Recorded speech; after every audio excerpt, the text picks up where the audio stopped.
আমরা লড়বো না, আমরা লড়বো লড়বো 7 নম্বর দাবি জিতবে তারা। 8 দফা 8 দাবি মানতে হবে মানতে হবে। লড়াই করো ডিপ্লোমা কৃষিবি 8 দফা 8 দাবি মানতে হবে 8 দফা 8 দাবি মানতে হবে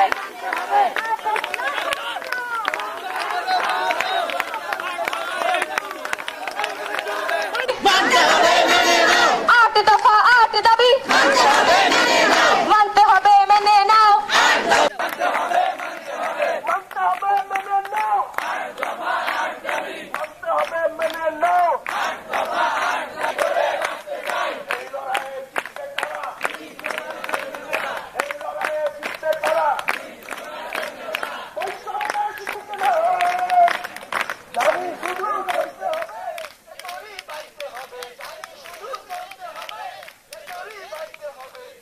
সেটা আসলে তাদের থাকে, কিন্তু আমরা একমাত্র কৃষি ডিপ্লোমা যাদের হচ্ছে কোনো উচ্চশিক্ষার ব্যবস্থা নেই। এখান থেকে আমরা 4 বছর বের হওয়ার পরে আসলে আমাদের যে ভবিষ্যৎ সেটা নিয়ে আমরা আসলে সবাই চিন্তিত যে এরপর আমরা কি করবো। বেশিরভাগ শিক্ষার্থীকে দেখা যায় যে আমাদের বিভিন্ন বেসরকারি যে প্রতিষ্ঠান আছে সেগুলোতে হচ্ছে আমাদের উচ্চশিক্ষার জন্য গ্রহণের জন্য যেতে হয়, এবং সবার আমাদের এখানে যারা আসে বেশিরভাগ তাদের আসলে হচ্ছে আমাদের শিক্ষকের প্রয়োজন, আসলে সেই পরিমাণ শিক্ষক নেই, যেটা আমাদের জন্য সব থেকে বড় ধরনের সমস্যা। দেখা যায় বিভিন্ন কৃষিবিদদের অন্যান্য প্রতিষ্ঠান থেকে এনে আমাদের এখানে সংযুক্ত হিসাবে প্রশিক্ষণ দেওয়া হয়। এরপর প্রধান দেশ, অথচ এই কৃষি সেক্টরের কোনো কিছু আন্দোলন ছাড়া এই পর্যন্ত সুবিধা এই কৃষি সেক্টর পায় নাই। আমরা এখানে 8টা দাবি নিয়ে আসছি, আমাদেরকে নিচের দিকের 1টা-2টা দাবি পূরণ করার আশ্বাস দিচ্ছে, কিন্তু আমরা কৃষি ডিপ্লোমা ছাত্ররা এটা বলতে চাই 8 দফা দাবি সম্পূর্ণ লিখিত আকারে প্রজ্ঞাপন আকারে জারি না হইলে আমরা আমাদের কর্মসূচি থেকে একটুও নড়বো না। হ্যাঁ, আমরা কেউ একটুও পিছপা হব না।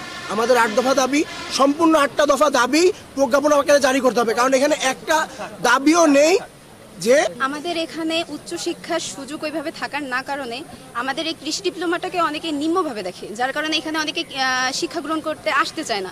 আমাদের সর্বশেষ এবং সর্বপ্রধান একটাই কথা যে আমাদের এই 8টা দাবি সম্পূর্ণ এই 8টা দাবি মানতে হবে। এর থেকে একটা কিংবা 2টা মানলে তাতে হবে না, আমাদের সম্পূর্ণ 8টা দাবি মানতে হবে, কারণ এখানে আমরা অন্যায় বা অলিগাল কিছু আমরা চাইনি। আমরা এখানে বৈষম্যের শিকার, আমরা এখানে যেটা আমাদের যৌক্তিক, যেটা আমাদের পাইতে হবে আমরা ওইটাই চাচ্ছি। আমরা কৃষি ডিপ্লোমা শিক্ষার্থী, আমরা এখানে আজকে উপস্থিত হয়েছি আমাদের যৌক্তিক দাবি নিয়ে। আমরা বলতে চাই আমাদের এই দাবি আমাদের কোনো দয়া নয়, এটা আমাদের অধিকার।